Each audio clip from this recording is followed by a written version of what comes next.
What did your parents teach you as a kid that you didn't realize was actually f***ed up until you were older?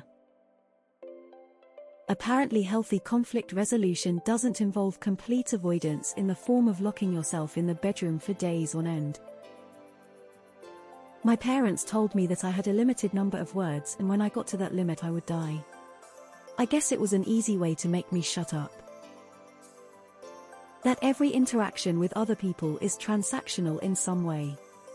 Nobody ever wants to be around you just because they like you.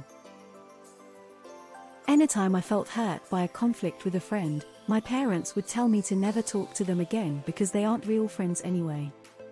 I ghosted all of my best friends thinking it was the right thing to do. Now, I know that real friends talk things out and it makes the friendships even stronger. A very painful realization. I never even considered my parents could have been wrong. How to lie or avoid situations where truthful responses would get me in trouble. Anytime I spoke up about anything really I'd be ridiculed and put down by, so I stopped talking. If I told her something good happened at school, she'd ask why I was still getting such bad grades. So I just stopped talking. After arguing with a girlfriend and not speaking with her for a few days, both my parents told me separately to hold on to my beef with her like a grudge and use it against her later. Flushed face. I've been married to the girlfriend now 25 years this year, never once took my parents' advice, and have no idea how my parents' marriage survived lol. Not fucked up, but when I was a kid my dad told me you couldn't get sunburnt past 1 p.m. and I believed him until I was 23. Edit spelling. If someone ever touches you, hit them back and don't stop hitting until they stop moving. My dad, who is facing his third attempted murder charge. My dad told me he could drink beer in the car if he drank it while the car was stopped. It's only drinking and driving if the car is in motion. I was like, makes sense. I was around 4. That having and expressing emotions was shameful. That's some bullshit. If you're sad, that means the devil is inside you and you need to pray for forgiveness. I was 6 and my cat had just died. My dad was teaching me about credit cards and said you can just make the minimum payment every month. It blew my mind, made it seem like free money. Thank God I didn't take that advice. I pay my credit card off every month and he's drowning in credit card debt. Not me, but someone I know was told growing up that only sluts use condoms. Yes, their parents told them this when they were growing up. My dad instilled crippling perfectionism in me, which I realized was insane when I got older and people told me to just do my best. When I was in grade school, I would come to my dad with A's all super excited. But, if it was anything less than a 100, he would ask for the missing percentage. So, when I had a 98, he'd say, well, where's the 2?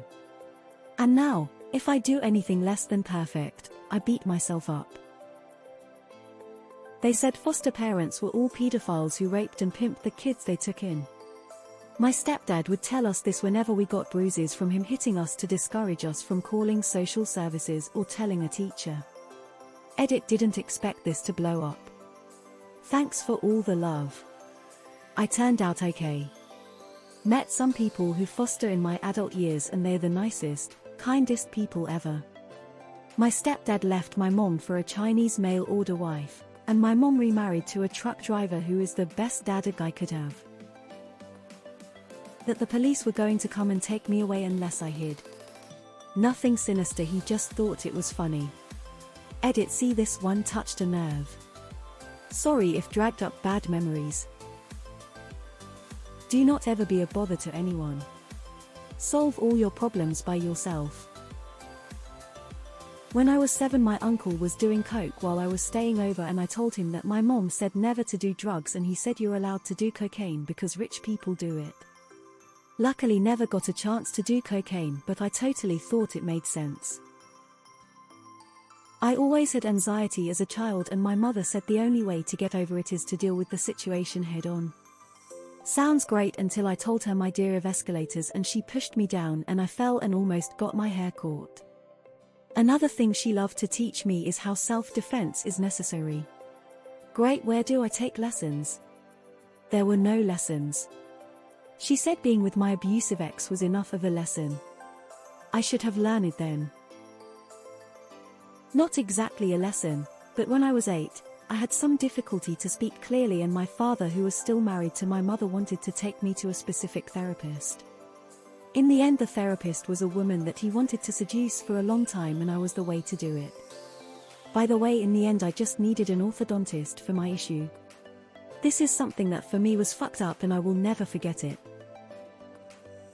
In an effort to teach me to be considerate, or not selfish, I guess, my dad said, "Love yourself" last more than a few times to me.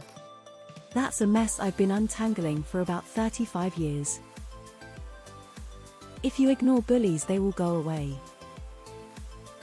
They made me distrust my own intelligence. They talked down to me and treated me like an airhead, giving me a smack every time I tried to be serious about anything. It wasn't until I was an adult that I learned that I am intelligent and gained self-confidence despite the negative self-esteem they had instilled in me. That it's totally okay to abuse everyone and everything around you, if you aren't physical with them.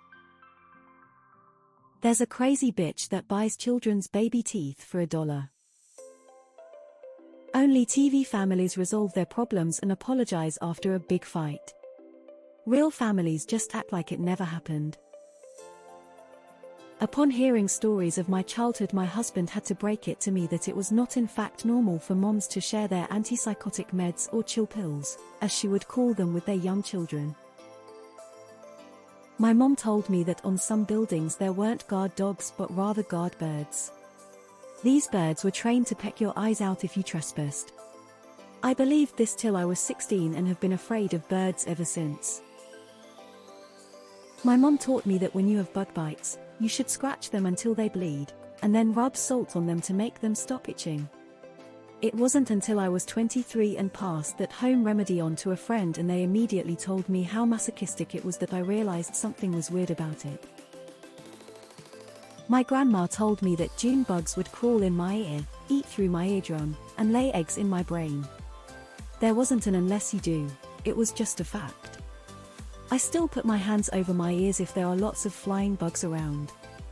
ETA. My mom taught me how to break into a house with a driver's license. My uncle told me how to stop a bully by punching them in the throat, hard as I could. My grandma told me cats are the devil and eat their kittens' sans heads for fun. Men use their head and hands for the will of God. Women use their hearts and bodies for the will of man. To be in constant survival mode. Like as in always worrying about the end of the world. Why? Why am I constantly as a child looking over my back in fear of what I will offer to a group if the apocalypse happens? Weird stuff. I thought I was savvy in bunker mode, but really it's trauma-inducing. Keep secrets to protect family. No matter what they are. During a car ride, my dad once explained to me the concept of micro-murder.